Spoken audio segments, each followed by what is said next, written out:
¿Es que no hay otro camino? Recientemente, en la Universidad de Texas, se me acercó un estudiante ya graduado y me preguntó, ¿por qué es que Jesús es el único camino para relacionarse con Dios?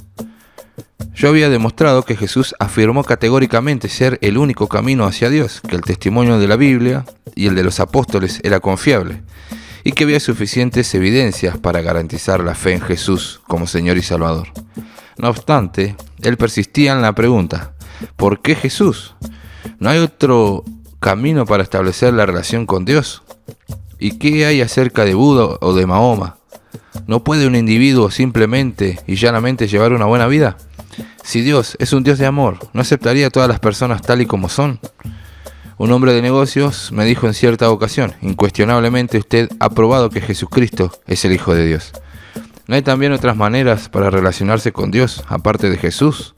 Los comentarios mencionados son una muestra de las muchas preguntas que la gente se hace hoy, del por qué debemos confiar en Jesús como Señor y Salvador a fin de tener comunión con Dios y experimentar el perdón de los pecados. Al estudiante le contesté diciéndole que muchas personas no comprenden la naturaleza de Dios. Por lo general suelen preguntar, ¿cómo puede un Dios amante permitir que un pecador vaya al infierno? Entonces yo le pregunto, ¿cómo puede un Dios santo, justo y recto permitir que un pecador esté en su presencia? Una comprensión equivocada de la naturaleza básica y del carácter de Dios ha sido la causa de muchos problemas teológicos y éticos. La mayoría de la gente comprende que Dios ama y no va más allá. El problema es que Él no solo es un Dios de amor, sino que también es un Dios recto, justo y santo. Básicamente conocemos a Dios por medio de sus atributos. Un atributo no es una parte sustancial de Dios. Tiempo atrás yo solía pensar que si tomaba todos los atributos de Dios, la santidad, el amor, la justicia, la rectitud, etc., y los unía, la suma total sería igual a Dios. Ahora bien, eso no es cierto. Un atributo no es algo que es parte de Dios, sino algo que es manifiesto en Él. Por ejemplo, cuando decimos que Dios es amor, no queremos decir que una parte de Dios es amor, sino que Él es amor. Y que el amor es algo que está presente y es real y verdadero en Dios. Cuando Dios ama, sencillamente muestra lo que Él es. He aquí un problema que se desarrolló como resultado del pecado que entró en la humanidad. Dios, en la eternidad pasada, decidió crear al hombre y a la mujer. Fundamentalmente, creo que la Biblia indica que Él creó al hombre y a la mujer con el propósito de compartir con ellos su amor y gloria. Sin embargo, cuando Adán y Eva se rebelaron y siguieron su propia senda, el pecado se introdujo en la raza humana. En ese instante, los seres humanos se convirtieron en pecadores, separados de Dios. Esta fue la circunstancia crítica en que Dios se encontró. Él creó al hombre y a la mujer para compartir su gloria con ellos. Sin embargo, ellos menospreciaron el consejo y el mandamiento divino y escogieron pecar. Así que Él se acercó a ellos con su amor para salvarlos, por el hecho de que Él no solo es un Dios amoroso, sino que también es santo, justo y recto. Su misma naturaleza condena a cualquier pecador. La Biblia dice, porque la paga del pecado es muerte, de modo que podríamos decir que Dios tenía un problema.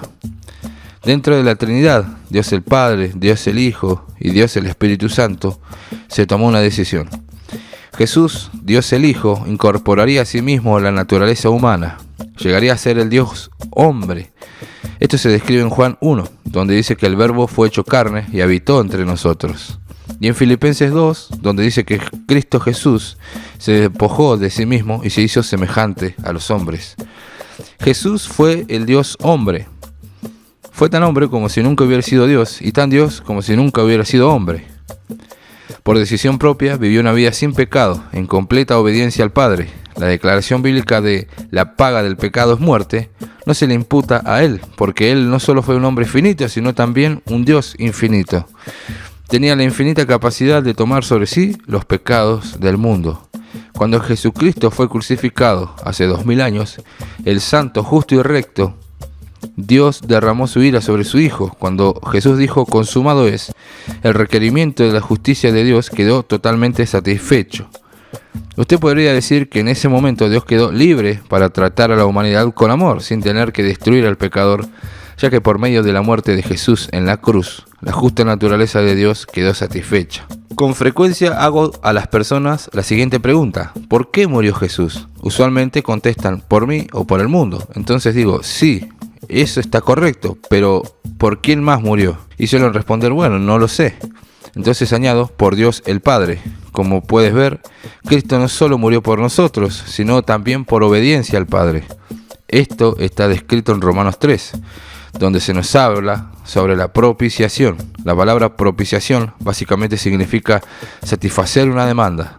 Cuando Jesús murió en la cruz, no solo murió por nosotros, sino que murió para satisfacer la santa y justa demanda de la naturaleza de Dios. Un incidente que tuvo lugar hace ya varios años en California ilustra lo que Jesús hizo en la cruz a fin de resolver el problema que Dios tenía con el pecado de la humanidad. Una joven mujer fue detenida por exceso de velocidad. Se le multó y tuvo que comparecer ante el juez. Este leyó la denuncia y le preguntó: ¿se declara culpable o inocente? La muchacha respondió: culpable. El juez dio un golpe con el mazo y le impuso una multa de $100 o 10 días de arresto. Entonces ocurrió algo sorprendente. El juez se levantó, se quitó la toga, descendió y se colocó frente del estrado, sacó su cartera y pagó su multa. ¿Cuál es la explicación de esto? El juez era el padre de la joven. Él amaba a su hija, sin embargo, era un juez justo. Su hija había violado la ley y él no podía simplemente decirle: como te quiero mucho, te perdono, puedes marcharte. Si él hubiera hecho eso, no habría sido un juez justo, ni habría defendido la ley. Sin embargo, él amaba tanto a su hija que estuvo dispuesto a despojarse de su toga judicial, bajar de su puesto, colocarse al frente y, representándola como su padre, pagó la multa. Esta ilustración nos da una idea de lo que Dios hizo por nosotros a través de Cristo. Nosotros pecamos. La Biblia dice: la paga del pecado es muerte. No importaba cuánto nos hubiera amado Dios, Él tenía que dar el golpe con el mazo y decir: muerte, porque Él es un Dios justo y recto.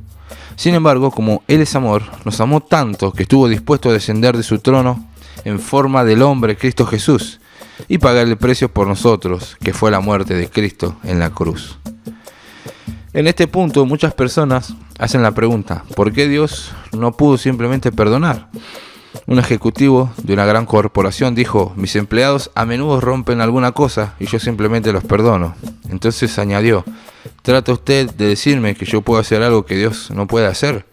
La gente falla en darse cuenta que donde hay perdón tiene que haber un pago.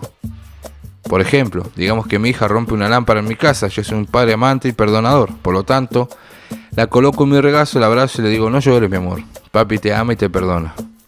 Con frecuencia la persona a la cual le digo esto suele responderme: bueno, eso es lo que Dios ha debido hacer. Es entonces cuando yo pregunto: ¿y quién paga la lámpara? El caso es que yo soy el que la paga. El perdón siempre tiene un precio. Supongamos que alguien te insulta delante de otras personas y tú posteriormente le dices con cordialidad: te perdono. ¿Quién paga el precio del insulto? Tú lo pagas. Esto es lo que Dios ha hecho.